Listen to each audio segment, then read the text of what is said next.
السلام عليكم يا كامل. مبارك. عامل ايه يا غالي؟ الحمد لله تمام. انت اخبارك ايه؟ تمام والله. مخنوق ليه كده يا عمالة؟ قرفان والله العظيم. خصموا لي 4 جنيه. 4 جنيه؟ انت اكلت بلحة خضرا. قلت بلا، انا اجيب لهم من جاي. ايوه هقعد اكل لما اجيب لهم خساير. الكل من البلح ده ب 1300، يعني هقعد اكل في الافات لما بص اجيب لهم الفاضي. يخصموا لي المياه مش هشتغل. أقعد. آه.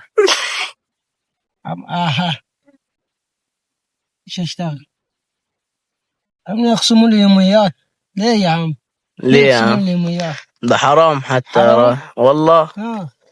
شغالين ببلاش. شغالين للطحان. شغالين الطحان. نعمل ايه طيب؟ يا عم خلاص ظبط يومك، انا هكلم لك المشرف عشان حبيبي ده ايه، اقول له خلاص يشيل منك اليوم، بس بشرط ما هو شر؟ ترجع البلح اللي انت لسه رميه. ها تعرف؟ لا، رجعوا لي البلحات. سنة اقرها لك كده اهو. ركبت البلح.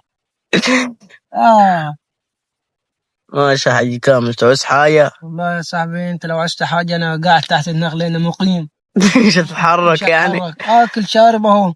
يفتح المية على النخلة بس. وقت ما جوع باكل بلح. بس كده. ماشي يا حاج كامل، تعوز حاجة؟ الله سلامة. سلام يا حاج. سلام.